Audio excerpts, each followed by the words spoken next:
typically what happens is in this act of representation, you become corrupted, right? You become part of the machine, right? And what ends up happening is that those who are actually suffering, those who give foundation, if you will, to your stance, get subsumed by this representation, right? So this is where you'll see, like, people will travel to Haiti and travel to Africa, and they'll take pictures of poor, destitute little African and Haitian babies, and they're posted all over their Facebook, and aren't I doing such a great job to help these destitute Africans? And then what? Yeah, you got a Facebook pic of you giving a kid some water. Like, do you really think you've contributed anything? You haven't done anything. Don't fool yourself. You haven't done anything, right? This representation that you have is completely vapid, right? And so this sort of this self-aggrandizement, this ego boosting, I think this is what, personally, this is what Nietzsche's getting at. I think all those interpretations, oh, well, he's talking about the abolition of slavery, so he's pro-slavery. No, I mean, there is that interpretation, right? And there is some credence in which that interpretation has grounds. But I think when he says in 69, when he talks about the abolition of slavery, the lack of a redeeming class, he means this, right? Abolitionists are representing the enslavement of others and are themselves obviously not enslaved. And this becomes part of this sort of political grand system of bloating the state, right? Getting the state fat, right? And the state gets fatter and fatter and fatter and fatter and fatter. And we saw that in Nietzsche. We also saw that in Mencius. Okay. Last point for this section is notes 77 and 78. This is probably the most challenging notes so far that we've read, right? So note 77, note 78, there's reference to the Jewish community. And the question is, what is the context of note 77, 78, right? For me, if there is any credence to the point that there is anti-Semitism or sort of pro-Nazi discourse in the text, it's in 77 and 78.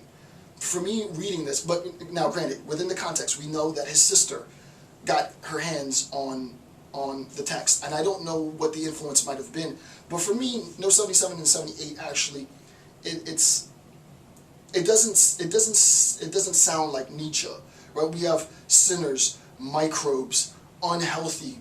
He says the virtuoso Jews, like that. I mean, this, and I'm definitely open to discourse on this part.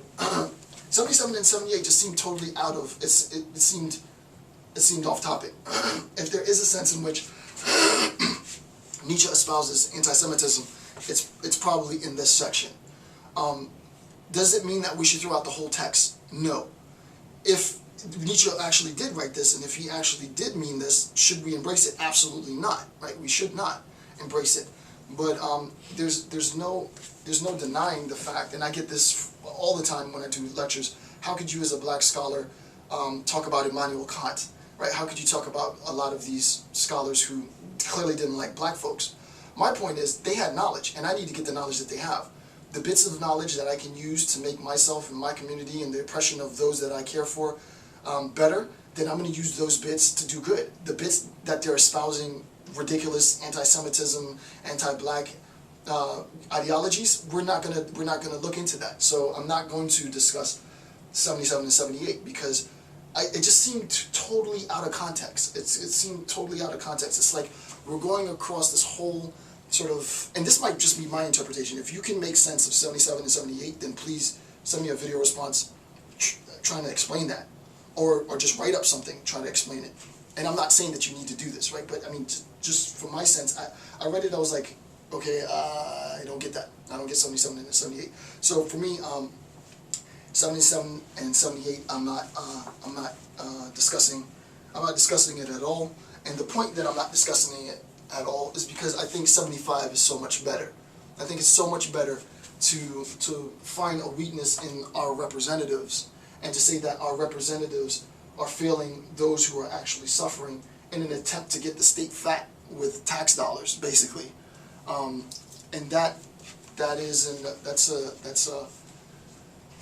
in any political environment, that's an indictment, right? Especially for the National Socialist Party, that's an indictment, right? I don't see how those two concepts how they mesh. And actually, I'm not trying to mesh it, right? Because I'll just overlook, and I won't give credence to those to sort of those bigoted, ignorant concepts. So with that, I want to end this section of the assessment in Nietzsche's Will to Power. Hopefully, you recognize what the key points in the assessment were. One, the role of sort of representation within the political structure, extremely important. And two, you can't really create something of value if all you consume is bite-sized information.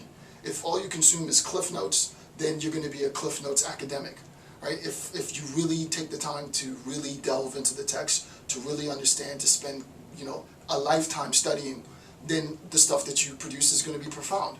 And I think what Nietzsche is saying is absolutely on spot. So with that, I want to thank you for taking your time to watch my videos. I'm Dr. Jason J. Campbell. Have a good day.